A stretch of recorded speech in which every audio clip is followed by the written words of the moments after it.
Really excited to talk to my next guest on the Sports Card Shop guest line. He's the director of a new hobby movie coming out very soon called Hobby Hustle. It's none other than director Michael Dault. Welcome. Hey, thanks, John, for having me. So I was privileged. You let me kind of screen the film sort of ahead of time. Yeah. First off, thank you. Well, I'm, like I told you even before we started recording, Mike, I'm not a lip service guy. Like, yeah. and I'm sure you probably wouldn't even want that. You want like, Honesty. Yeah, honest man. feedback, right? This movie, well done. Thank you. Well done. It's Thank you. it's not the first hobby movie, but not that there's a ton of them, but I think it's the best one that I've seen at this point. And one of the things I loved, and I know I did tell you this before we went live here, you really, the hobby. I've been in this thing 40 years, and what it was even 5 years ago, but 10, Yeah. 20 years ago, it's a vastly different hobby, and it's changing literally as we speak. And I think you did the best job of really kind of covering as much ground of it. Like I said too, the good, the bad, and the ugly. It wasn't like all bad. It wasn't all good. Yeah. It was really, you really tackled it realistically. It wasn't, I don't know if the right word, like an if you weren't trying to necessarily sell anything. You Yeah. were just giving a real perspective of what's going on in the hobby, and things that, the good, Mhm. and the very good, and some of the stuff you got to be careful of, and the ugly part of the hobby. And that Yeah, man. part, whether we like it or not, as you well know, it's real. And I like that you didn't sort of sweep it under the rug and kind of go around it. You sort of tackled some of that stuff, and you Yeah. did it. It was just well done. I guess I'll start off with this, Michael. Where did this movie come from? Like, when did the light bulb go on, and you said, "Hey, I'm doing this." Yeah. I mean, it kind of started a long time ago. The actual planning and shooting process started in 2019 at that time. And before that, I was looking for another project to do, like film related or series related, something I could sink my teeth into, because a few years before that, my company, we shot a pilot that we were trying to shop around, and it was kind of this post-apocalyptic pilot. It was called Land of the Outlaws, and it was kind of like a western, post-apocalyptic western. Needless to say, never got picked up. Nobody, batted an eyelash at it. So I kind of sat down and I started writing a lot of books, because I wrote two books. I wrote two novels, and those novels did pretty good, actually, to make some money off. I made some money off of them, and I thought I kind of want to dip this back and do some kind of a film production. So I always was a big collector, and I thought, man, I kind of want to do a love letter to the collecting hobby. I just really want to do maybe like a love letter. So I started doing my research. I started putting together, kind of laying out how I wanted it to go. And initially, one of the first stories I came across, I was reading this Sports Illustrated article by Luke Wynn, and it was about Operation Stolen Base with Cliff Panizich, who becomes a central figure in my documentary. And from there, it kind of just took off. And at first, I wanted this love letter, this happy-go-lucky documentary. But then the more I started thinking about it, I thought, well, no, if I'm going to do this right, I have to show all sides of the hobby. And I've gotten burned before, not a lot, but I've gotten burned before with, autographs, if they're real or not. I talked to a guy that's in the state I live in Michigan. I won't say his name because he's embarrassed of what happened, but he had a hockey collection over 200,000 worth. And I remember him talking to me that he was just crushed to find out when he tried to get it authenticated that most of it was fake. So that really kind of struck home for me. And I said, okay, I want to take this documentary and show the good and the bad of it. And that's kind of where it took off from 2019 on. Yeah.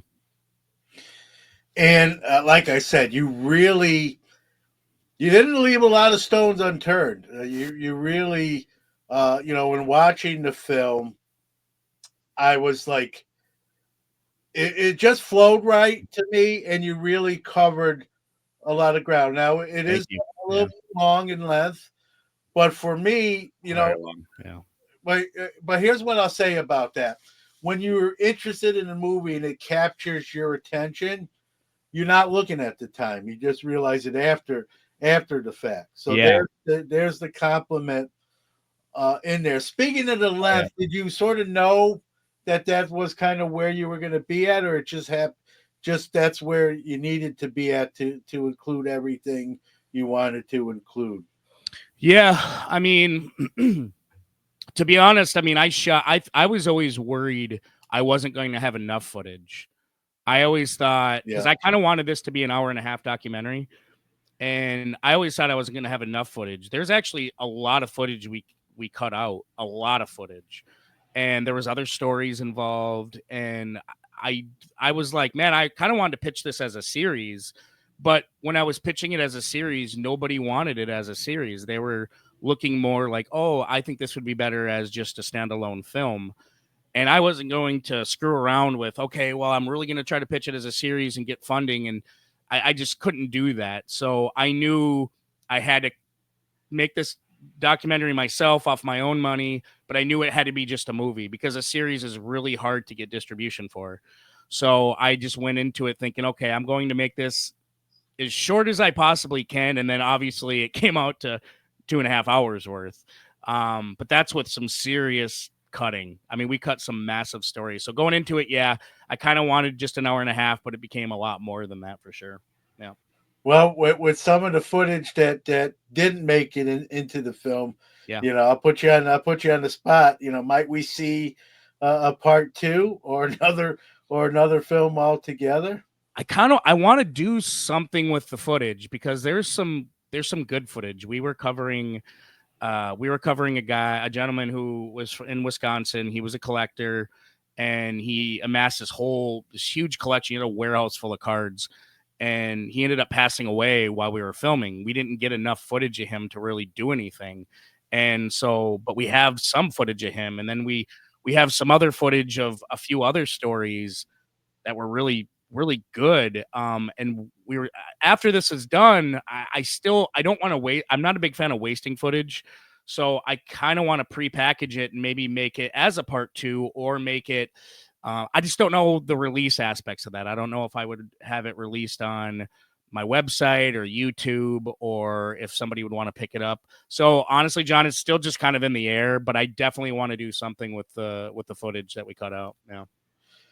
Yeah, I hope you do because if it's anything like this film, I'm sure I will enjoy that as well. You know, you wanted to. I appreciate it too. You. I'm a history guy. Me I'm a too. teaching assistant by day, and that's sort of my field of expertise Mhm. is history. But being in the hobby myself for 40 years, which Yeah. makes me I am old, but it definitely hits home when I say that. Um, I love we're here today, right? But we're here today for a reason because of things that happened prior. Everything kind of connects and it's the bridge to where we are now. Yeah. And people who've been in the hobby and know hobby history know the importance of Jefferson Burdick, and Yes. he's very underrated. Like very few people talk about him, know about him. Quite frankly, and obviously when I screened the film, I had no idea that you were going to cover him or incorporate him in the film, and you did, and you did a great job with it. And so kudos for someone that's really instrumental in what we have now and cataloging and identifying some of these sets Mhm. and releases when they today they're all branded, but back in the day, as you well know, they really weren't. He kind of cataloged all that and then had Yeah. his he's I'm in Syracuse now. I'm originally from New York City, Mhm. and he literally worked at a factory about uh 5 blocks up on my street, up the road. Went Yeah. to Syracuse University.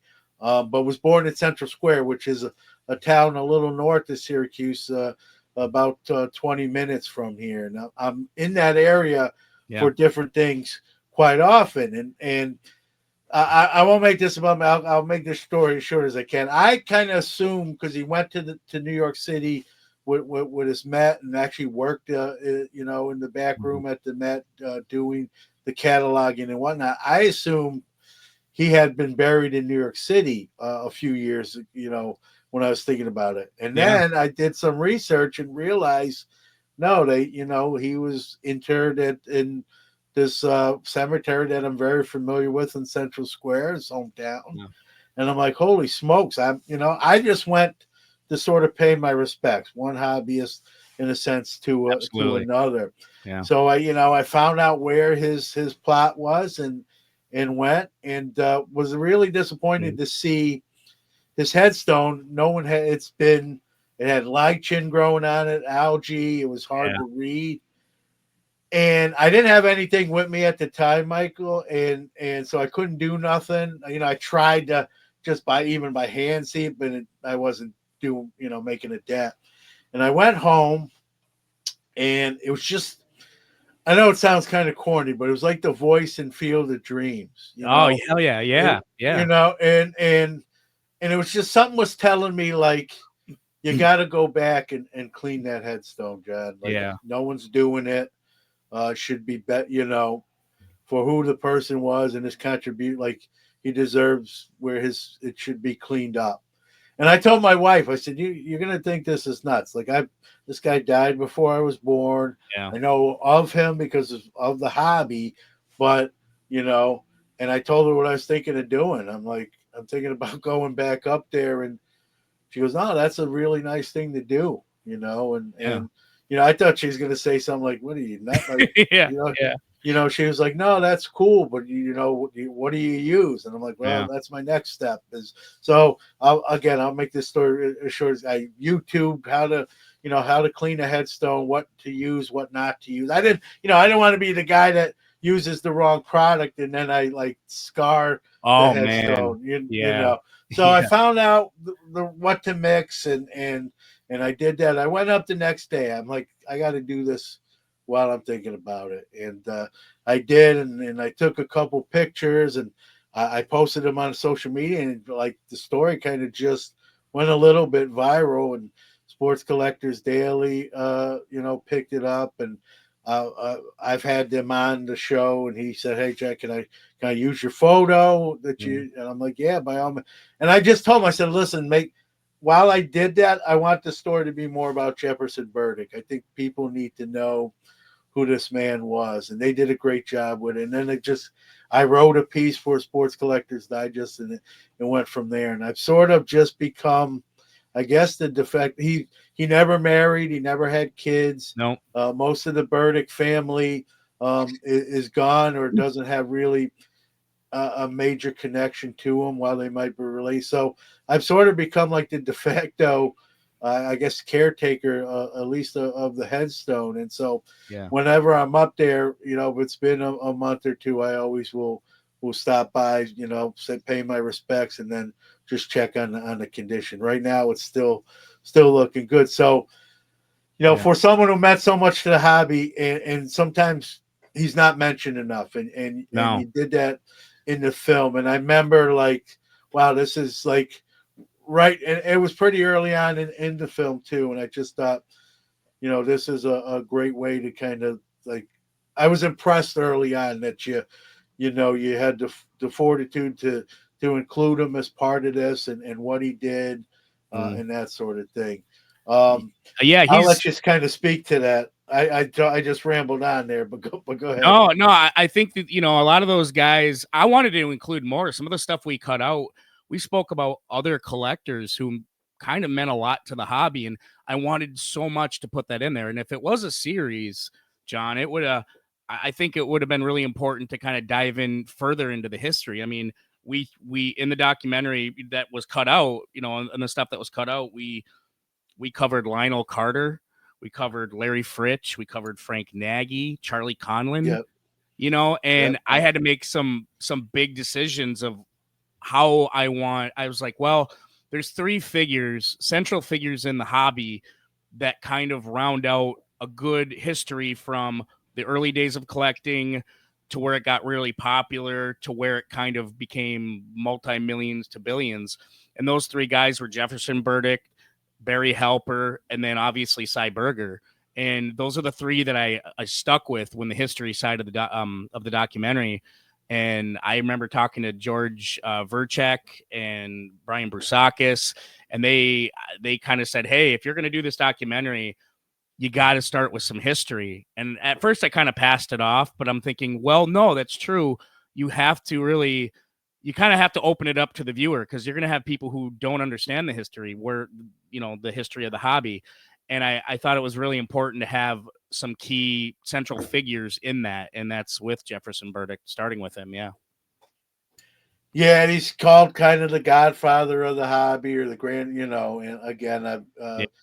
anyone listening or who does watch the film and then says, "Hey, I don't know this," but do your learn more about him because we wouldn't really have the hobby today in the same vein No. without his contribution. And you just mentioned a whole line of icons of the hobby that are all integral, right, to Oh my to God. Yeah. to where we are, and even with the Barry Hopper, and I'll piggyback off what you said there too.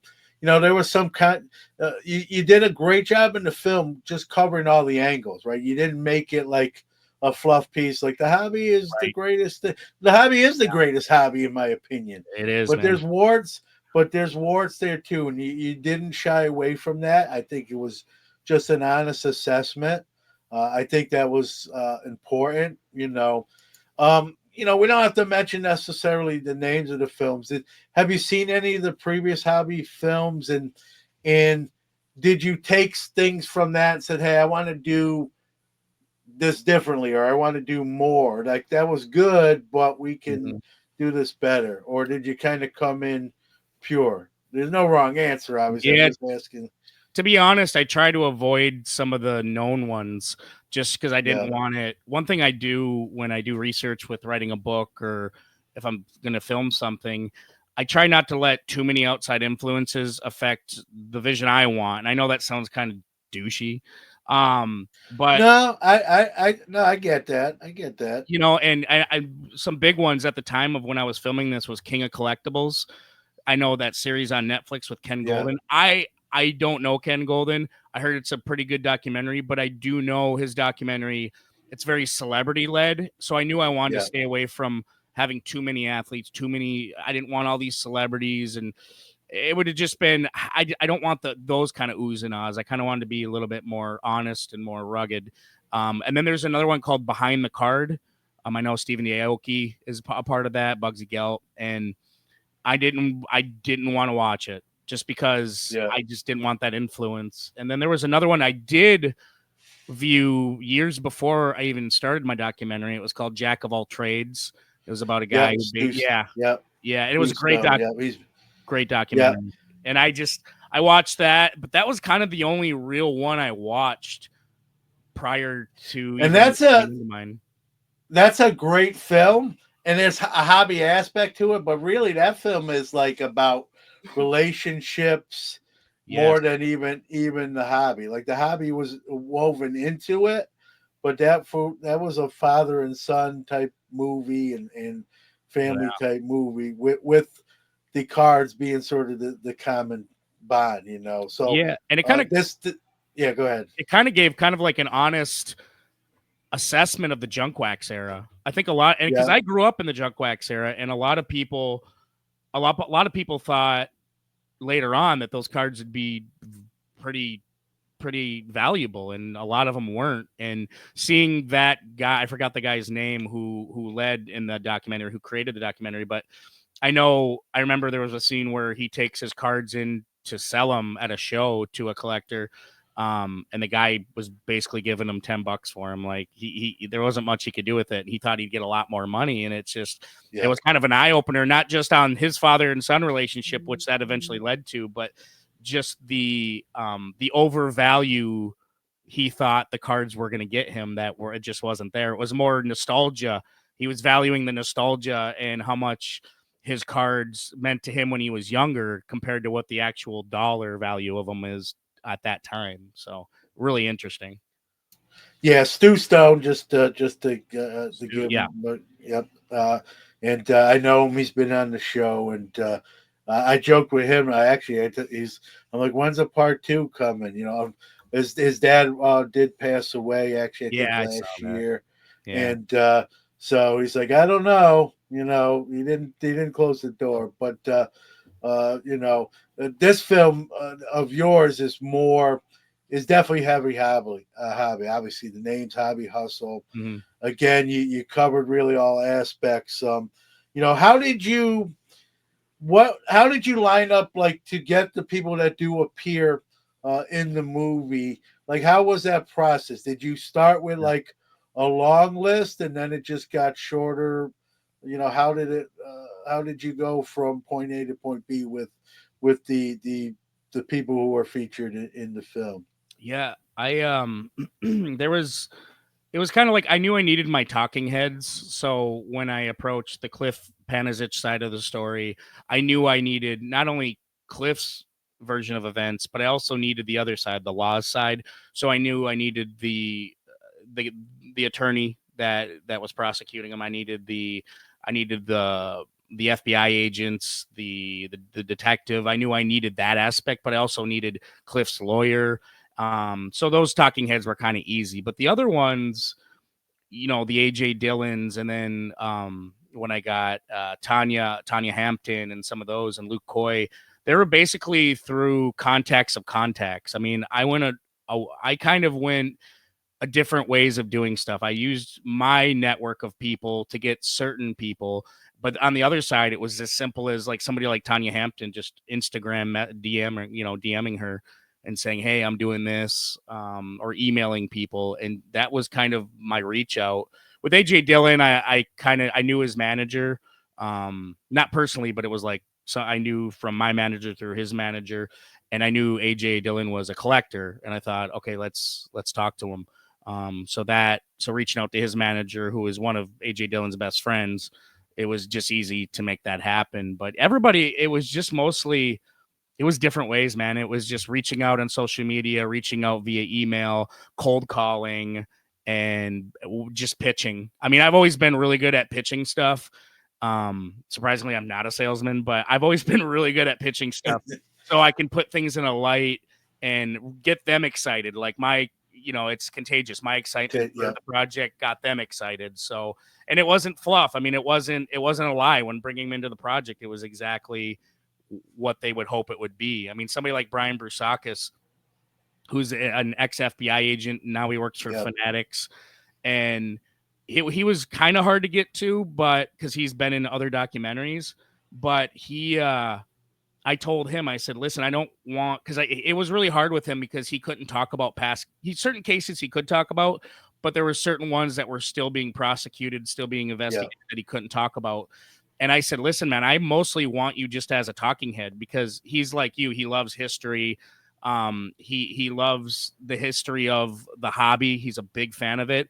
So sitting down with him and talking with him, it just opened up another world for us. And so once we found that common ground with him, and it was easy. So yeah, that's kind of how I reached out to people. Everybody was different, and yeah. reaching out. Yeah. Yeah. You don't have to necessarily mention names. I'll leave that Yeah. to. Did you have anyone that gave you kind of either a flat out no or sort of Got a lot of strung? Yeah, got go ahead. ghosted a lot, John. I got ghosted a Yeah, lot. Phil Hughes, Phil yeah, Hughes. yeah, You're from New York, right? So are you a Yankees fan? yeah. No, I was when I was a kid, and then I switched over to the Mets. Smart. Steinbrenner kind of ruined things for me, especially when he got a little crazy with the cheese whiz, as I jokingly say. And so I switched to the Mets around 84, Ooh, 84 ish and stuff.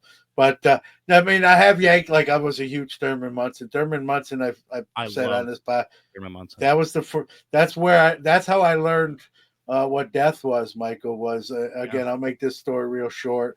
Yeah. The news broke in, breaking news. Thurman Munson's plane crashed. I'm 6 or 7 at the Mhm. time, and I had no one in my family had passed away. I hadn't been to a wake, and so they just said he's dead, and this will tell you how naive I was at the time. I asked my grandfather. I was raised by my grandparents.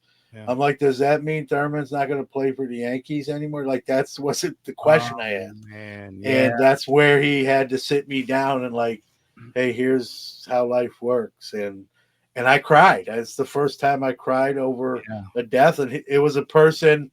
He wasn't a relative. I had never met him personally. I was at Yankee Stadium to watch him, but I never met him. And here I am as a little kid crying and learning kind of what death was. So Yeah. Thurman Munson later on died Mattingly. But as far as team wise, I wound up converting to a Mets fan about 84. Which is But good, yeah. right before the World Series. Yeah, I always make sure to let people know it was before Oh, 86. yeah. Like just Not a so, bandwagon rider. and 84 wasn't really a great year. So it wasn't No. like, they really kind of came on in 85 and obviously in 86. What the other aspect too with the movie that you did a great job, Michael, and it's something that's important to me. You kind of highlighted kids in the hobby, women in the hobby.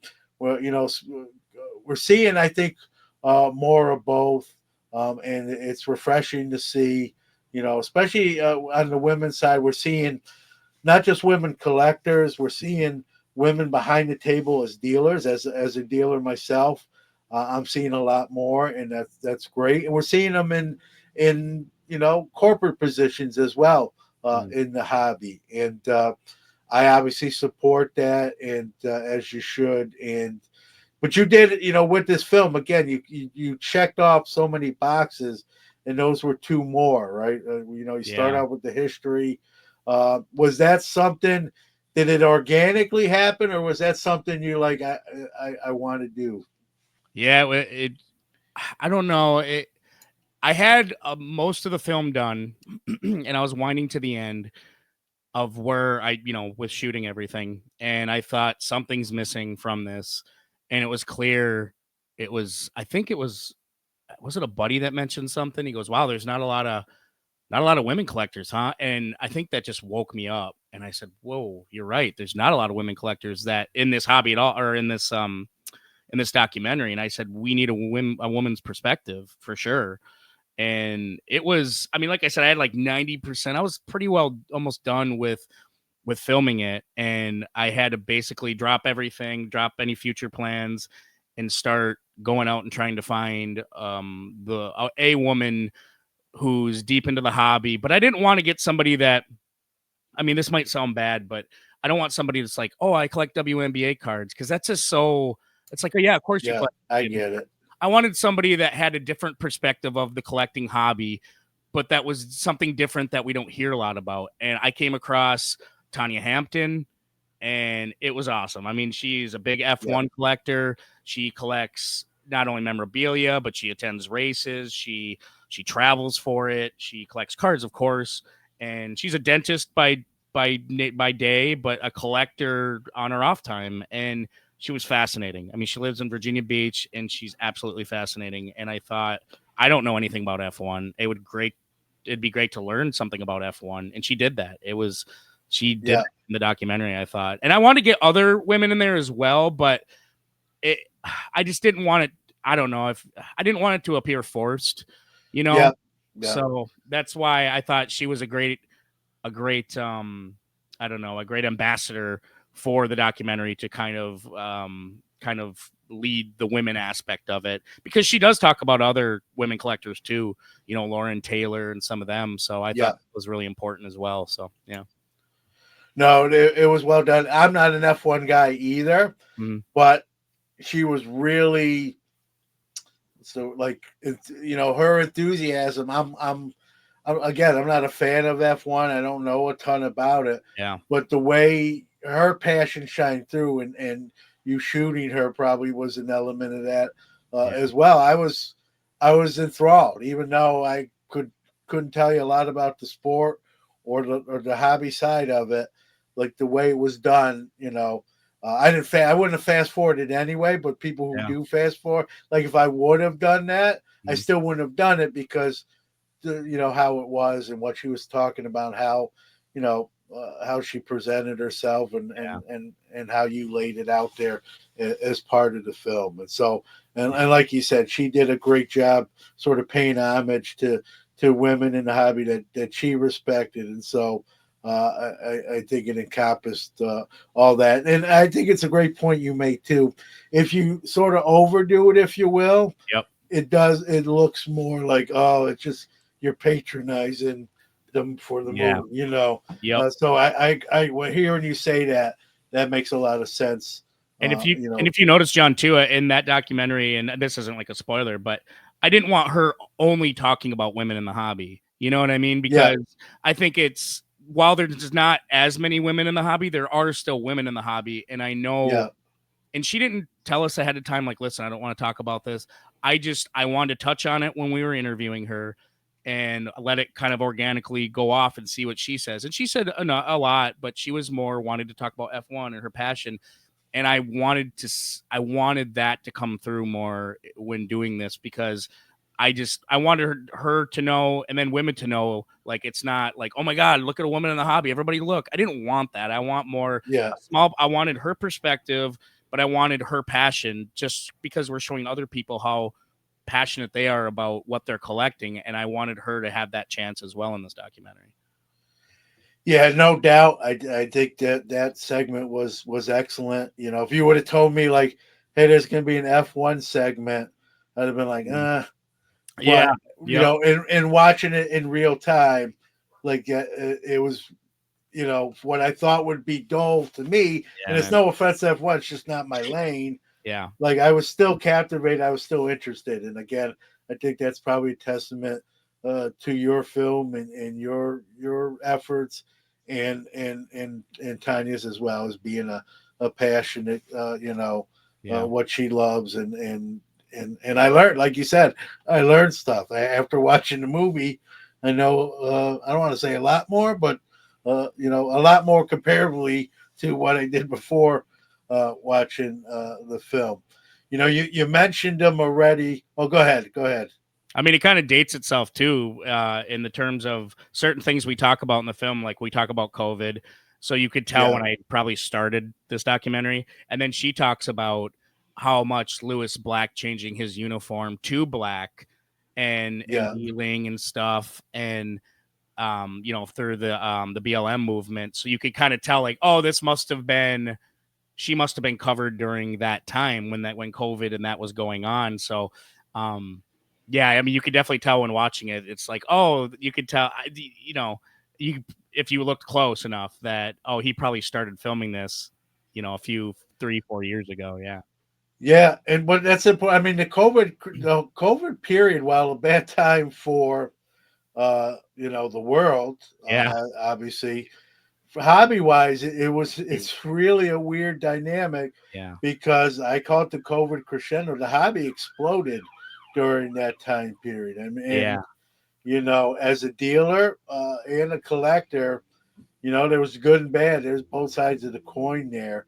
And even as a dealer, like just, stuff was selling left and right. I almost felt, I wrote an article about it. I almost felt a little guilty. Like yeah, this is a bad time in the world. And yet on the financial side of the hobby, it's not. yeah. And it's Booming. it's it's weird. It's a weird dynamic. Like I didn't do nothing wrong, no one else did either. If you were doing everything above board, but it was just a weird time period. It was just it was like the perfect storm, right? You had people home with 10 tabs open on their computer. Yep. uh, the nostalgia bug bit a lot of people with downtime, and they're like, "Hey, I Mhm. remember collecting cards. This is still a thing. I'm coming back." And Yeah, and so all the ingredients were there, and so while other business like restaurants and movie theaters were yeah, in trouble because they couldn't open their doors, the hobby really took, and the hobby didn't do nothing wrong. It just was the perfect storm. That all the ingredients were there for sort of that rise, and then an yeah, influx of people whether someone completely new that says, "Hey, what is this? All this noise about?" Or people who were in it that had left and said, "Hey, I remember this, and now I have kids too, but I still want to do it again Yeah. and come back." And it was just, all the ingredients were there. So, the fact that the COVID too was a part of the film, I think that's important too, because as we all know, it's Yeah. an important, it's an important time. While it's not a great, in the overall, COVID is bad for the Mhm. hobby. It really, was actually a positive. Yeah. Not that you want it to happen that way, but that it is what it is, right? Yeah, It's, absolutely. it's just the way it happened. Yeah. Yeah, and I mean, a lot of more people from that entered the hobby, and we're seeing the effects of it now. I mean, the hobby's Yeah, bigger than it's ever been, and something good had to have come from it, because it was just we needed to get our minds off of what was going on in the world. And I thought, not only showing that in the documentary, but I mean, just being at home myself, I spent a lot on cards and yeah. things, So yeah, I think a lot of, if you want to say good, I happened from it. It was a deterrent, getting our minds off the bad. Collecting helped that for sure. Yeah, no doubt. You mentioned kind of, you're a collector yourself. We'll come back to the movie, but Sure. what do you focus on as a collector? What do you PC? What things kind of move your meter, hobby wise? Yeah, well, I collect a lot of different stuff, like in the sports world. Well, in the non-sports world, I like those old books, the old choose your own adventure books. I loved them when I was a kid. I thought, Yeah, man, so I collect a lot of those. But as sports side of things, I collect all the time. I mean, but my big thing is I love Mookie Betts cards, and I yeah, love Nolan Arenado, and I'm a Detroit Tigers fan, which is weird. So yeah, I don't know why I just gravitate towards those two players, but I really like those players. They were two of my favorite players. So I started collecting. During COVID started collecting those cards, and anyone that hits the market, I'm constantly going out to get it. So those are the big ones I try to I'm highly sought after: Mookie Betts cards and Nolan Arenado cards randomly. yeah. No doubt. You listen. You could have picked two worse guys: Mookie Betts and MVP, Nolan Arenado. I Yep. think he's one of those underrated Yep. third baseman that doesn't get enough Completely credit. Look agree. at the numbers, right? So, uh, being a collector and being someone part of the hobby, Yeah. how much do you think that aided making this film, comparatively speaking? Let's say someone from the outside that would take on a project like that. Did that? Would you say that gave you sort of a home field or built-in advantage? Oh yeah, definitely, John. Definitely. Just because we've seen people in other documentaries, probably they tackle a subject. It could be anything. And you could tell they're kind of an outsider on the subject. There's not that thing that connects you, right? I mean, as you're watching, you feel a little, there's documentaries out there that you feel disconnected from, just because the creator, you could tell isn't they're new to whatever they're talking about, which is fine.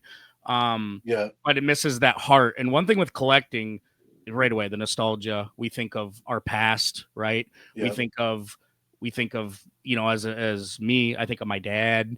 I think yeah, of how I got introduced to the hobby, and I knew that was going to be an advantage getting into this, because the collector, like you and I, the collector can look back and say, oh yeah, I totally know what he's talking about. Oh, I can relate to that. Oh yeah, and that's yeah, I think that really does help.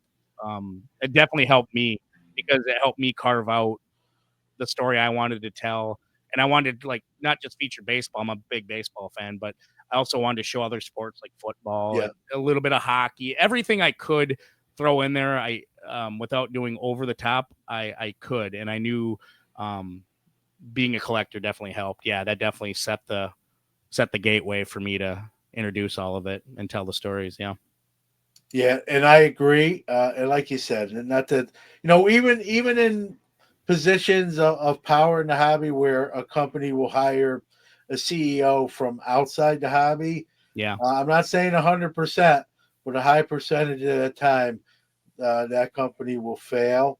Well, I don't want yeah, to say fail, but will take a step back or fail, and that CEO doesn't typically unfortunately last long or and survive.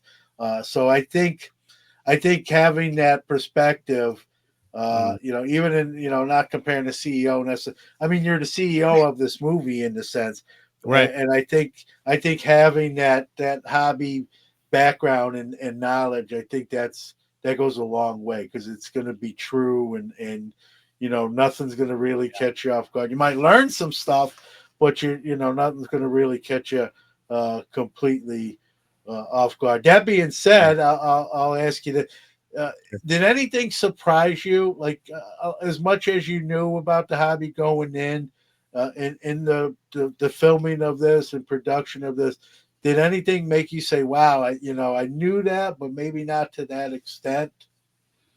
Yeah, there were a few stories. Yeah, some inside baseball here. I really tried to get PSA and JSA involved in the documentary, and early Yeah. on they were all about it, and this is when Joe Hmm. Orlando was running PSA, and Right.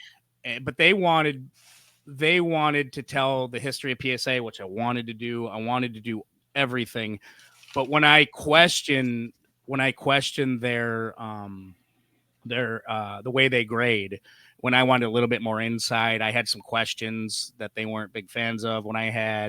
Um when I wanted to show the other side of the hobby, they were completely out. They're like, nope, we're tapping out, we're not going to talk to you anymore. But I wanted Yeah. to show both sides of the story. I didn't think going in that people would be so dismissive of showing both sides of the story. I thought, everybody, we try to come at it from like an honest perspective. And I'm a former journalist, so I wanted to come at it from like, yeah, we're going to tell this side of the story, but we're also going to tell the other side. So not Yeah. only the viewer can gauge like what their thoughts are on it, but we're also come across as genuine. And I going into this, I thought even on Cliff's side, I mean, Cliff thought we were just going to talk about his side when I told him the entire time, like, I want to get both sides of the story. Like, I have your side, but we have to get the legal side of it too. We got to get the law enforcement side of it. And he had really big problems with that. And I think going into this, to answer your question overall, I thought people would be more receptive to hearing both sides of the hobby, but there's so many people, not everybody, but there are a lot of people that I came across that were really adamant on not telling the bad side of things. They just wanted everything to be about what they wanted to talk about and didn't want to talk about anything else, that contradicted that or that battled their that thought process. So that was kind of a bummer, in those aspects. Yeah. And I agree, but I think the people who watch the film and the hobbyists and collectors who watch the film, or even people who watch the film that maybe not be part of the hobby, Yeah. I think will appreciate the fact. I know I do. It's one of the first things, when I was writing, some notes down as a is I just said kudos to, covering both sides, right? Both sides of that coin. That coins are double sided. Mhm. There's a good side and there's a bad side. You didn't shy away from that. Like I said, you didn't make it all fluff like, hey, everything is orchestra music and roses and Yeah. daisies Yeah. and because people who are in the hobby know that that's not an accurate assessment. Yeah. So, Yeah. the fact that you covered some of the black eye stuff that we have in the hobby, it's just a truer depiction of what the hobby is. It's Yeah. still there for every bad story, there's 10 great ones, but there is that bad story, There is. and some of the powers that be, like you mentioned, probably don't want to be the ones to mention it. They know it exists, but it's sort of taboo for them to go there. And well, I get it. It would have been refreshing to see a PSA or a JSA say, listen, Yes. you know, JSA has said like this is their quote, like 85% of the Michael Jordan autographs that are submitted to them for authentication fail. Yeah. No So doubt. yeah, so that when an autograph fails for the majority of them because someone faked it. Now there's some that maybe they just can't authenticate it either way. It's too close to call or they're not 100% sure. But in the majority of those cases, they're saying Michael Jordan didn't sign that Yeah. in this particular example, and that's just that's real. That's why they have a business. If every autograph was Yeah. real, we wouldn't need a JSA or a Nope. PSA or all those authentication services. So I don't see why we can't talk about it. I think Yeah. they've touched on it in some stats they released. Like it is what it is, right? And they're regarded as the two of the top companies in their field. Like they should be able to say, hey, this is why we exist. This is why we care. This is why we do our research and learn and stay ahead or try to stay one chess move ahead of people doing unscrupulous things. And Yeah. I don't think there's anything wrong with that, but I guess it's just nuts. They they don't really want to go there, like you Yeah, said. they don't really want to go there because they don't want their tactics being questioned. Like one of the big one I had for GSA was they had a LeBron James autograph that they used to authenticate other LeBron James autographs. It was well And then known. I saw the yeah, autograph, and as you've seen in the documentary, that was yeah, Cliff's autograph, not LeBron James's. They don't want to talk about it, and I get it. I mean, nobody wants to talk about the stuff that isn't, like you said, like a black eye to their company, to the hobby. I get it, man. I totally do. But at the same time, if you're open and honest about it, I think people are a little more receptive to it. And it was just hard. I mean, like you were mentioned Michael Jordan. I mean, yeah, a lot of people who submit, of course, that's going to be fake. A lot of those autographs are going to be fake because Michael Jordan doesn't sign a lot. yeah, I mean, he doesn't sign a lot. Aaron Rodgers doesn't sign a lot. There's a lot of athletes who don't sign a lot, so it's easy for JSA and some of these companies to be like, "Oh yeah, that's probably fake," and I get that. But I mean, even with eBay, as much as I use eBay, and yep, I wanted to talk to them about, during watching Operation, during Operation Stolen Base, which was in the documentary, they kept all those fees that off all those fraudulent transactions of the autographs that were forged and everything. They still never gave back those fees, and I wanted to yeah, ask them about it. I wasn't trying to be a jerk about it. I yeah, just didn't want eBay to be like, oh, we did nothing wrong, we see hear no evil, see yeah, no evil. But at the same time, it's like, well, you still kept those fees, and I wanted to yeah, ask. And when I approached them, I wanted to, and they were like, no, we're not going to talk with you. And it's like, okay, well, yeah, so that's why I brought Sports Card Radio in on that, because they're kind of very polarizing, and I knew they'd be polarizing, and they do yeah, talk about a lot of bad things that are in the hobby. But I also wanted people to understand their perspective of why they do, because as I shot this documentary, I kept uncovering more and more, and it was just unbelievable. So it's kind of cool that they're kind of on top of it, right? And they agreed with me. I mean, as much as PSA and JSA are needed companies, I do think there needs to be something that governs them. Now that's just my opinion, because they yeah, set the market, they set the price points, they set there's only going to be so many mint gem 10s of a certain LeBron or whatever, and I think there needs to be somebody to kind of put them in check too. But that's just maybe a bigger talk for another day for sure. yeah. No, I'll give you my short. I kind of agree with that, and then with the financial aspect of the billions of dollars Yeah, that are exchanging hands, right?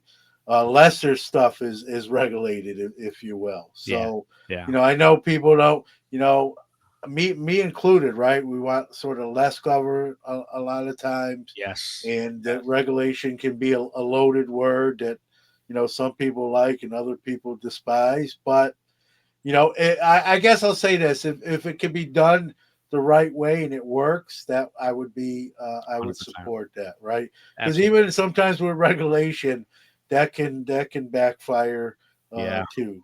So as long as there's a plan that does more good than bad, if you love the hobby, right, you want more Mhm. good than bad. So Yeah. I would support that. But right now, as you well know, and as the film kind of, it's sort of like, not sort of, it is really the Wild Wild West. While you do have Yeah. some sheriffs trying to do the right thing, um, they're again without regulation and a body that sort of oversees that. Mm. Um, there's a wild west aspect to Yeah.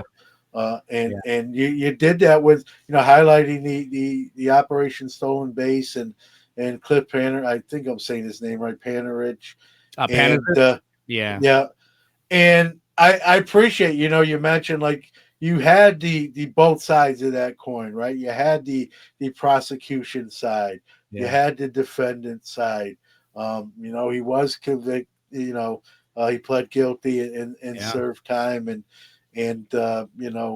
came out. But that's important to talk about, and you touched more than touched on that, and you touched on even some thefts and burglaries Yeah. and alteration and you really, that's why I said you covered a lot of the stuff that we need to talk about if we're going to really tell the true story of where the hobby is, where it was, maybe even where it's going, right?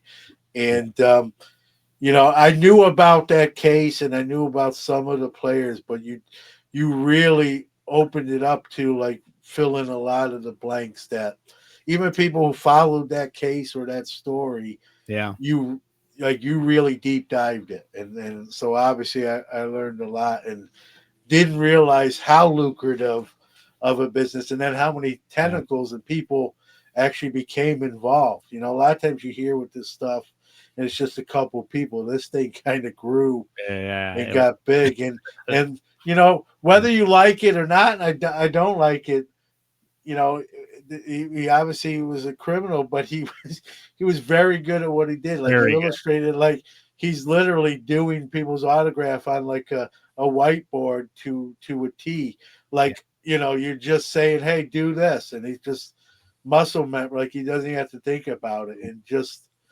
it's Yeah. it's criminal. But there's a part of me watching that, Mike. I kind of feel guilty saying this, Yeah. Yeah. that's I think you know what I'm about I to know where you're say. going. Like that's incredible. Like it's Impressive. bad, but it's incredible. You know Yeah. what I mean? Like at the same time. And Yeah. I wish that stuff didn't happen, but to be that kind, bad craft, but to be a wizard of your craft, even on the bad side, Yeah. there's a small part of me that said he did his homework, Yeah. and Impressive. while I'm not admiring it, I admired I admired the dedication, Yeah. although it falls on the wrong side of the law, right? And I think we all have that little side of us, like Billy the Kid, right? Not a good Yes. guy, but there's a part of us that's sort of like the little rebel in all of us, right? That Mhm. man, like that's pretty funny or that's interesting to say the least. Yeah. He definitely came to me. Obviously I saw him on film. You had a lot of conversation with him that probably didn't make in the film. Oh, He tons. came off kind of smug, a little bit cocky, but maybe that comes from just for as long as he got away with it, how big it got. Kind of your thoughts on that part of the film, and again, you did a great job. I like that you included again the prosecuting side to it and the law enforcement side too, because there's two sides to every story, There right? is. And like you said, as a journalist, you didn't want it to be one-sided. Some of your thoughts to this part of the film. Yeah, I mean, with Cliff, Cliff is a hard person to like, not just in the film, but in person. And it's kind of, I look at his story of kind of Shakespearean, right? I mean, he has he's trying so hard to be something, which in the film, he's trying to be a pro baseball player. He thought that's where he was going to end up. And he wanted to live that lifestyle of a pro baseball player, of a pro athlete. But then he found out he's actually even better at something else that's a more dubious honor, or not even an honor, just a dubious craft, which he goes on that side. And then it totally brings him into the underbelly, the seedy underbelly of the hobby. So, which he has this big fall from grace. And I wanted, I knew I wanted, because when I talked to him, so it was really hard to get a hold of him at first. Prisons have this system called JPay, where you can video chat or email a convict or an inmate. and I used that. And then I found his mom. Cliff was trying to run some businesses outside of prison through his mom, Rose Panizich, and legit businesses like I think apparel and just like little side hustles that I don't think they were really going anywhere. But I found an email on there. I reached out to her. Her and I swapped some emails and phone numbers, and then we started talking. And then Cliff started responding to the JPay emails I was giving him, and I came across Cliff as being very humble. And I thought, this guy needs a redemption story. This is his redemption. I want to film the redemption story. I will say, and I'm not trying to be mean, but the Cliff I met in prison, we went to prison, we talked to him. He came across he was different. He seemed to be humble. He seemed to be very apologetic. The Cliff I met in prison was completely different of the Cliff that we filmed when he got released. I mean, you saw a guy that instantly wants to be famous. He wants to, when he got released from prison, he wanted to be famous. He wanted, there was just a different air to him. And that's not to say he's a bad guy, because I don't think he's a bad guy, but I got at odds with where I wanted the documentary to end because, like I said, he's a hard person to like. And I wanted to leave the redemption story up to the audience. Do they think he was redeemed in the end? Do they? Because I do show high points and low points. And Cliff's motivations, like he's very mad at the law. I mean, he's very mad at the legal system that brought him down. They thought there was some shenanigans on their parts, and he wanted the documentary to reflect that. And I told him from the beginning, I said, Cliff, I want to show the crime you did, and I want to show both sides of it. But the law stuff, we can mention it, but I don't want to stick with the law side of it. Or I mean, how they brought you down and how you think they done him wrong, because it's very cloudy and it's very everything he said. I had proof from their end, and it was just really hard. And I knew that's where he wanted to go, but I told him from the beginning that's not where we're going with this. We're not going to about your case. We're going to the crime. So Cliff says this really. Cliff, he was apologetic in prison, and then outside of prison, he was never apologetic.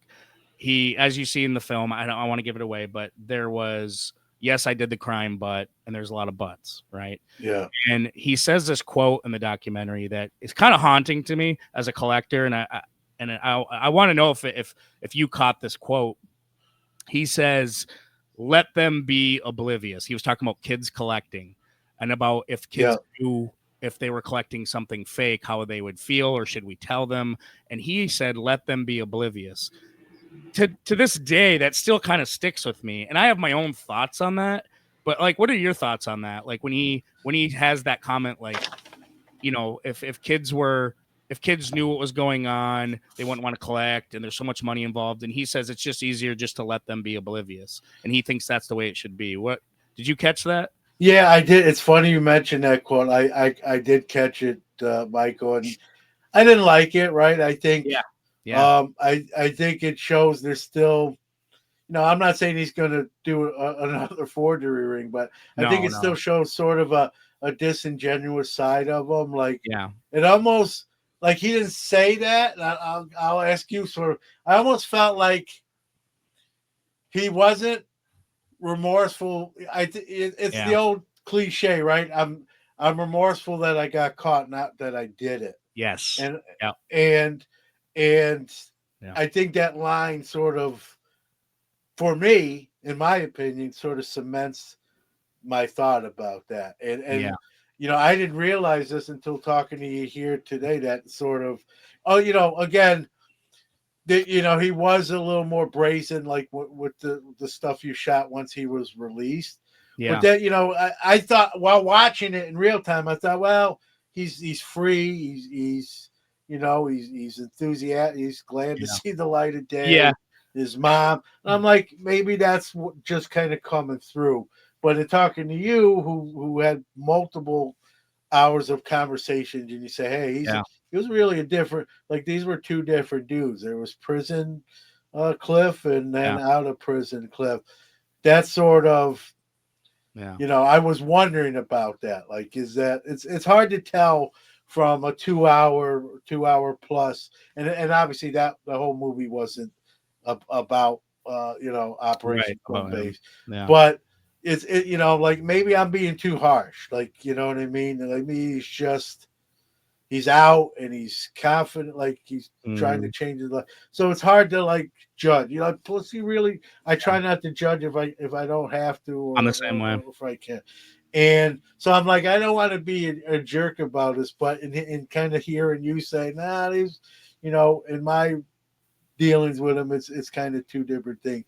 You know, I thought to myself at different points and watching him speak and the others, like I thought, is this someone who could like go back there again and Yeah. do it again, or maybe even something different, but along the same lines, and just try to be more careful and not get caught. And I couldn't like say to myself, you know, the little voice in my own head, I couldn't with confidence say like, no, I think he learned his lesson and Yeah. there'll be no future issues. And I know that sounds terrible to say, and you like to give people the benefit of the doubt, or I try to, Mhm. but I didn't get that. But you know, because like you said, there were a lot of buts, right? Rather Yeah. than just say, "Hey, man, I made a bad mistake." Like I'm not as bad as the things I did, but I did them, and but I Owning learned, it. and Yeah. and I'm going to be a better this and a better that, and I didn't get a lot of that. Like you said, there was a lot of sort of add-ons to like, yeah, I messed up, but or this was, you know, or a little bit of justification there, and that's where I said like it's almost like the door's still open. Like, hey, Yeah. if I just am I smarter next time, I can do this again. I didn't say that obviously, but it was just to me reading between the lines. I got a little bit of that, and I remember saying, I hope that I'm wrong. I hope that's Yeah. he doesn't, you know. His biggest downfall was the people he associated with. Because one two things I learned about Cliff while filming this, he's incredibly smart, like very, very smart. And two, he loves his mom more than anything. Like he'll do anything for that lady. She was a very nice lady. Um, but he, how do I say this? He always said she had nothing to do with it, or but then you start seeing in the documentary and Yeah, the interviews, she had a little bit more to do with it than she said she did. He said did. I have everything that the detectives gave me. I have tons of pages of the interrogations, of the questions and everything, the depositions, and his mom wasn't as innocent as yeah, he's making her out to be. And I get he's trying to defend his mom, and I think that you just I don't know. And with Cliff, it's interesting because now he's in this I want to be famous thing with social media, and now he's kind of going back to gambling, and gambling's kind of what started him yeah, on the path of going the wrong way. So I really hope he can turn it around, because there are pockets of heart that you see. There was yeah, pockets of heart when I interviewed him, when I talked to his coach, his mom, anybody who knew him, his former associate. There's pockets of heart, but everybody who spoke well of him also had something negative to say about him too. So yeah. it seems like you get the both good and bad of Cliff, and it's just I don't know. I think he needs to he's gonna have to write his own story or I finish was his about story, and it's how I I don't was know how it's about gonna be. I was about to say that, Michael. Like you talked about the redemption side of this particular segment, Yeah, he's going to really determine that, right? yeah, By what he does in the future, you know. But you did it again. You did a great job with the family aspect, right? His yeah, dad passing away, and him not really being there in the same way, and yeah, you know, his dad being an honorable guy, served his country, right? yeah. And then the son sort of, hate to say it like this, but sort of dishonoring his father's legacy by his actions. But here's mom's still around, and regardless of how big of a role she played in the scheme, she was involved Yeah. more than like he wanted to be known. But you know, you still respect a son's love for his mom, and like you said, I get sort of why he sort of tried to shield her from blame. Yeah. And now he served his time. He's out, right? He gets to spend the time with his mom. She's not super young, obviously. So, Right. you know, there is that redemptive quality that you sort of get a second chance, and you just hope. That's the takeaway I took, is like, you hope he doesn't blow like the second chance, right? And Yeah. that's where he writes his own kind of history here. He there was stuff, I mean, like I said, when I cut out a lot of stuff to just kind of compact this in, there's stuff I didn't even show in the documentary about Cliff that Yeah, him and we've had it out, you know, through the process, and it was kind of like a, head to head on a lot of different stuff. And because he wants his story to be told right, but on the flip side of it, you know, when you tell him the truth, he doesn't want to hear the truth, and he wants you to yeah, side with him, blah blah blah. There's stuff I cut out, I mean, from mob connections to yeah, stuff his mom has done, and there's so much I cut out because I wanted to show the story as the Operation Stolen Base. I didn't want all these side stuff, because then you're getting into more of, like, right, John, you're getting into that series. You're getting into like a yeah, yeah, series kind of feel, and I knew I couldn't do that. And I wanted to keep everything packed into keep everybody's mind on Operation Stolen Base. I didn't want to go off on these little side tangents, of their story. So, but there was a lot I cut out of Cliff's story that, I mean, just stuff that, holy crap, man, holy crap. yeah. Yeah, yeah, Let me ask you this. I don't know if you can answer it. I'll ask if you can't. sure. Do you know, has he seen the film himself? Has Yeah. and So he's seen an early cut of his story. I didn't show yeah, him the whole film. yeah, And he liked it at first. He really liked it, and then he got mad once his mom seen it, because his mom didn't like the way she was depicted.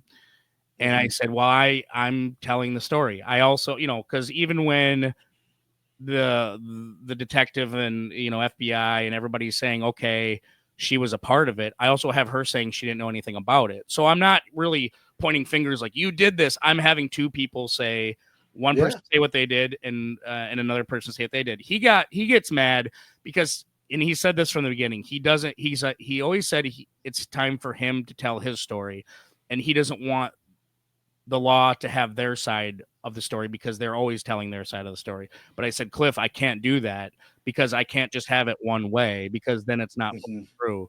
And he agreed. I mean, we have the agreements and everything in place, but he was always fighting that aspect of it, which led to a lot of heated stuff between him and I. So he ended up going to try to sell his story elsewhere, because he's out of prison at this point. So he yeah, wanted to sell his story. Now, mind you, this is a little more inside baseball. When I contacted him in prison, nobody was talking to Cliff. yeah, I don't think Cliff had any friends. I think it was just he was focused on getting out and taking care of his mom as soon as he got out, and that was it. And as soon as he got out, he was like, "Oh wow, look at all these people making money on social media, TikTok, everything." yeah, He wants to do the same thing. So he was shopping his story around, and I didn't even know about it. I was actually trying to finish his story up. I remember I was in Columbus and I was trying to finish his story up, and I just got done filming the interview with his attorney, Percy Squire. And there's a lot that went down in Columbus. Just, I remember my dog got stolen out of my car. It was this whole thing. I won't go into it, but when I found out, I get this call from a producer, um, and the producer says, "Hey, are you filming? Are you filming Cliff's story? And in so many words." And I said, "Yeah." Why? And he goes, "Oh, because we paid Cliff for the rights to his story." And I'm like, "Wait, what? Like, what's going on right now?" I said, "I've been with Cliff since 2019. I mean, he already signed. yeah, Good, man." So Cliff was shopping this story around anywhere he could, because the thing is, he's like, "Oh, I gave you the sweetheart deal, when I was in prison and didn't have, a voice." And I'm like, "Well, that's not fair. You agreed to it. This is, yeah, and then he found out I wasn't telling the story the way he wanted to tell it. So that's when we started butting heads more. And this was after his stuff was all done being filmed. yeah, But he loved the initial cut, John. He loved it, and he gave me props, and he loved the way it ended. And then once his mom viewed it, she got sad because yeah, he didn't like the way she was depicted. And then he blew up on me. And then that's kind of where we're at right now, where he was just, I don't know. I think he shot some of that documentary. I don't know what's going on with his other documentary, but I told him, I said, well, I told Cliff two things. I said, to tell your story, you need to tell both sides of it. So I don't know how this other Yeah, producer is going to do it without you getting yeah, mad. And two, I said, you hate that I call you the mastermind of Operation Stolen Base, but on social media, he's flaunting himself as mastermind behind yeah, Stolen Base. So yeah. I said, Cliff, I'm making this documentary. You signed the paperwork. I'm going through with it. And I did. And I said, this is just how it's going to happen. I mean, Yeah. this is just how it's going to happen. And so after that, we haven't talked and, for months since then. But yeah, he like I said, liked it at first, and then once his mom seen it, didn't like it. Well, I think you did it the right way, right? You Thanks. got to show both sides. If you would have did it where it was just him and his mom, right? Yeah, While there'd be some elements of truth in there for sure, yeah, it wouldn't be 100% of that, yeah, you, people would pick that apart. You know what I mean? Like, oh man, exactly. you just, I think and here's the thing. I'm not saying mom is the antichrist here, but like what the evidence was presented, what evidence they have to, Yeah, if I know that, I'm probably not going to be talking to you saying I had no clue what was going on, or yeah, when there's stuff that's in dockets and in files that show the opposite of that, right? I might say yeah, no comment, or my role was very, very small on the grand scheme of all this, but to just blatantly say I wasn't involved when there's yeah, evidence, yeah, that's on them. Like you didn't do, you know what I mean? Like yeah. they can say whatever they want, right? But it's not they know what was presented That's exactly in whether it was presented in court or in the files that they're aware of that led to pleading guilty. Like, yeah. and that stuff, it's not sealed. Like it's gonna come out if All need there. be. Yeah, Yeah, so like you can take the stance like I don't know what you're talking about. Like that's not, yeah, but someone else is saying, "Hey, here's what we know. Here's what we observed. Here's what we surveilled, and here's yeah, talking to people involved. They had these interactions with yeah, so and so on these dates, and so like it's the proof's in the pudding, as the old cliche goes. And so I yeah, think it would have been, I think I would have respected it more if she had said, like, I don't want to talk about, I love my son. I did some, yeah, for the love of my son. Like, even if she didn't go into detail, but to like not really say, hey, I don't know what was going on, and when that's sort of disingenuous. I would have probably respected her more if she just said, like, I was the really small figure on this yeah, chessboard, and I was just because I love my son, and leave it at that. But to yeah, like, it just reminds me of the Rafael Palmero, testifying in yeah, Congress yeah, and pointing like, I did not do, and then yeah, all the everyone else saying like I injected him.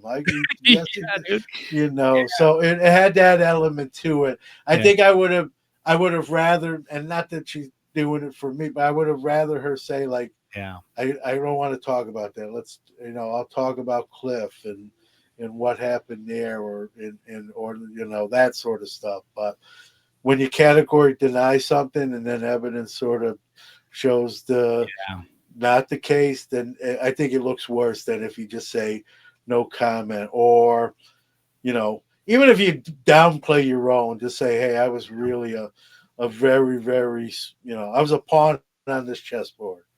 I wasn't the yeah, rook or the bishop.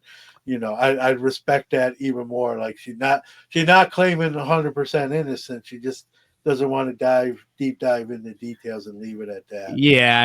And she's a very nice lady, but like I said, Yeah, I told yeah, both sides, and that's just where it ended. I told both sides, and at the end of the day, if he wants to tell a different story, go ahead with that other documentary, man. But like I said, I don't even know the status of that one.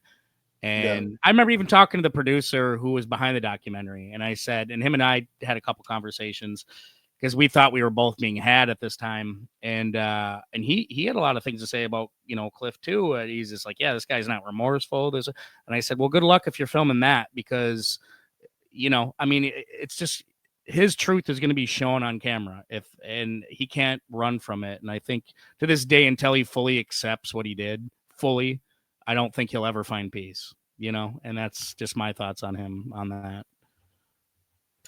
One last question pertaining to this. I was a little surprised that he seemed to me. I'll let you answer this. You Sure. were there.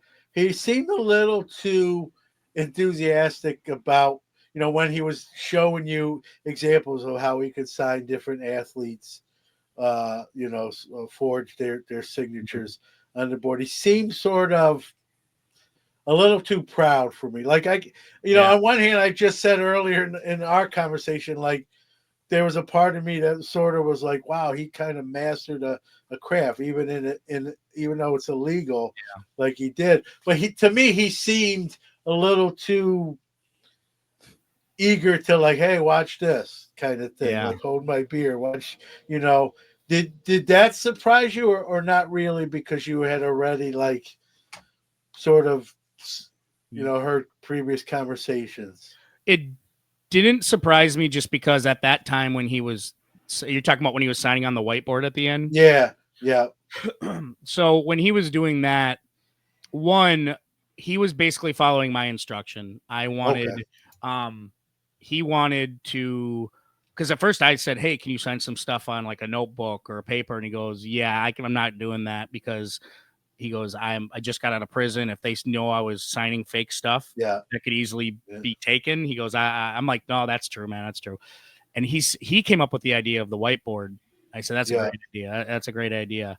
Um, and I think he was doing it at the end off the direction of me and the guy and TJ Penton, who was doing the cinematography on that one. yeah. So I think he was kind of focused on that. And every time we talked about the signatures, you could tell it was, the best way I can describe it, John, is talking to old World War II or Vietnam vets where they're proud of their country, they're proud of their service, and they'll talk about it with kind of like remembering some days, but then there's stuff they don't want to remember. You know what I mean? Yeah, So they're kind of yeah, very like closed off when they're talking yeah, about it. And that's kind of how it came across with Cliff because that led to bigger conversations. So I think he knew he was good, and I think he knew like, okay, this could go into more, but yeah, that stuff at the end was totally just off direction. And if it was okay, him like living that, like, oh yeah, I know what I'm doing.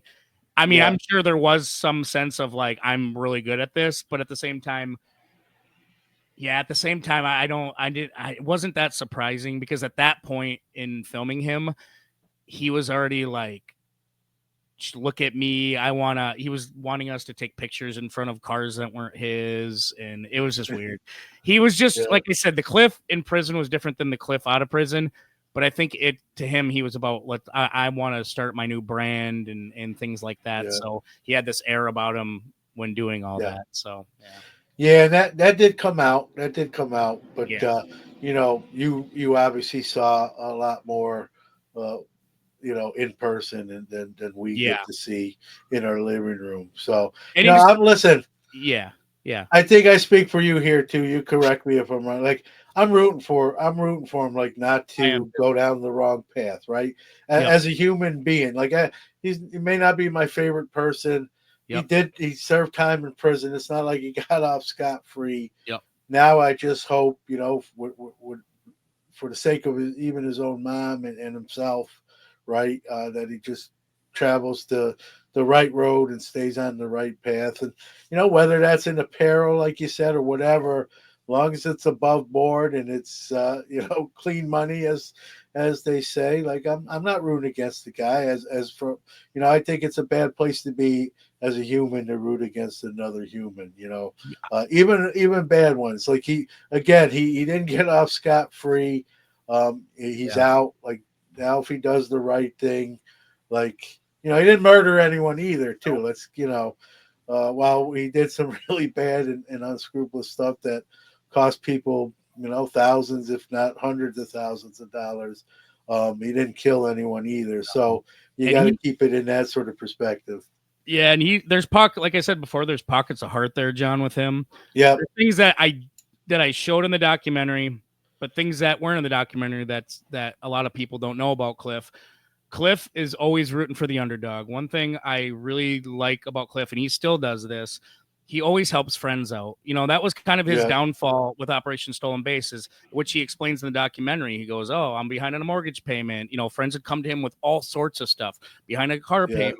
There was even family members that would come to Cliff, his aunts and uncles, and because he was making money and he would do these things for them because Cliff always felt like he had to take care of everybody. And he still Yeah. has that. And Cliff doesn't do drugs. He's never did drugs. Yeah. Cliff, he'll take in people. There was some friends that fell on hard times. I mean, with drugs and alcohol, and he would always take them in and he would he would help turn their life around. So there's these pockets of Cliff that I know he'll become a good person, but I really do think once he fully accepts the fact that he did what he did, I don't think he'll ever find peace. I think he'll always kind of lead with anger. But there is a good person in there, for sure. Yeah, and you did a great job in showing that aspect. It did come through in the film. Again, not to condone the Yeah. criminal No, side, but in watching the film, one of the things I said is as this ring got bigger and this person was added, again that voice in my head, I'm like, this is where this guy dropped the ball. It just got too big. There was no way no. it would succeed any longer. Like VK, and again, I'm not condoning crime, but No. just when you watch a movie, right? Say, oh man, that's where they That's screwed where up, right? yeah, dude. Yeah, that's where they dropped the ball. That's what I took is like, man, if he would have kept this to really a small level with just minimal people, Yeah. um, who knows how long he would have got away with it, right? I think it was Yeah. when it's just, hey, you want to do this? Here's what you can do, Yeah. and I'm like, it almost became a little amateur hour while he was not an amateur himself. I think there was an element of that in what happened, and I'm like, Yeah. yeah, you could like if you didn't know how this ends, like it became very very apparent, and right, and Yeah. that's someone gets caught and then they're going to roll over and like, hey, we'll give you either immunity or a lesser sentence, and Yeah. if you tell us everything and who's the head chef in the kitchen here. Yeah. And you could even though I knew about the story, like had I not like you could see that Oh was yeah. coming down the Oh yeah. down the Yeah. tracks, and again, like you said, I think you put it eloquent. The redemption story is going to be written by Cliff himself, whether it Yeah. is or it isn't. And I guess there's beauty in that, right? One way or the other. Like he's going to have no one else to blame. He'll either get the credit for being a redemption story, or he'll get the blame for not learning his lesson, and that's Exactly. good. He gets to control that sort of destiny. So Absolutely. I hope it's on the right side, rather than the wrong. I You try too. not to root against people. So whether I like them or don't like them, I try to generally not root against people. So Yeah. for the sake of his mom and the time he has left with her, I hope he does the right thing. But I really the way you presented that whole case, even though I knew quite a bit about it, it filled in a ton of blanks, and that was the first and I think for a lot of people, even who knew the case, that's the first I really heard from him. Yeah. That voice, whether you agree with everything he says or not, that was he did get to tell his side of the story. Now you might believe some of it and not all of it, but he did get to tell it, and I thought that was refreshing, and I thought it Yeah. was I thought it was well done. Thank you. Thank you very much. Well, it's a great movie. It's coming out February 16th. By the time you hear this part of the episode, it's out. Where for those listening, where can that want to view it? Michael, kind of tell people what they have to do, where they have to go. Yeah, it's on Apple TV and Amazon. It will premiere on those on February 16th. So that's coming up pretty soon. And yeah, I mean that's where it will premiere. And then in the months following, I'm sure it will go elsewhere and then just be on my social, just stay tuned to my social media at Michael J. Dault on Instagram and or my website, michaeldault.com. And yeah, there'll be a lot of updates on where it goes from there. Well, listen, I legitimately appreciated and loved the film. Thank you so much. I always, and it's not, whether I'm reading a book from an author that's coming on the show. This isn't the first movie I got to screen. I've been blessed and privileged. I always go in kind of open minded. I don't want to like. I think sometimes if you, oh man, this is going to be you sort of set the bar too high, and then you don't want to do the opposite, right? Like this Yeah. isn't going to be. So I kind of go in like, hey, I don't know what to expect. I haven't seen this yet, so and you just like I said earlier too, you checked a lot of the boxes. To me, it's the best film that really shows what the true face of the hobby, good and bad. Thank you so much. Yeah. And that's a good, it's a good thing that you did that. While we don't like as you illustrate, some people don't want to talk about the bad stuff all the time. I think we got to, because that's how you avoid the pratfalls or falling prey to it is through education, right? Absolutely. And I think there's an education piece to the film as well, right? We can learn from this, right? To Yeah. what to look for, be careful. This is real. These Yeah. things happen, Yeah. and so I think people who see the film, especially that are familiar with the hobby, I think will feel much the same way, Michael. That like this really didn't leave too many stones unturned, and that's not. It's easier said than done, and you did a great job with it. Thank I'll, you. I'll put you. One last question. I'll put you. I'll Yeah. put you on the hot seat before we say goodbye. Like, Thank you mentioned. There's obviously footage that you can't get everything in the movie. Some stuff you. Yeah. doesn't make it in. Might we see? Whether it's a part two or even just another hobby movie, maybe called something else. I mean, what can you say to that? Yeah. I will say, I have all this footage that we cut out, and there's some good stuff. I mean, we interviewed other people. There's a couple more people that did some crimes that we interviewed that we just couldn't fit in. Um, so yeah, I'm kind of going through my options right now. I kind of want to wait till the release of this and see how it's received, Yeah, and then kind of go from there. And if anybody's open, if they want to see more, yeah, would 100% want to tackle this again. Because one thing that's good about this hobby, John, which obviously, there's so many angles to this hobby. I mean, there's so many yeah, and different it changes. changes You know all that the time, man. I used to say, one of my lines I use. I said this hobby changes every couple years. It changes by the week now. Yes, Current The yes, current edition of the hobby we're in now, every week there's something new, or there's a new wrinkle or new story, like the news cycle. yeah, That you could do a monthly publication and not miss anything.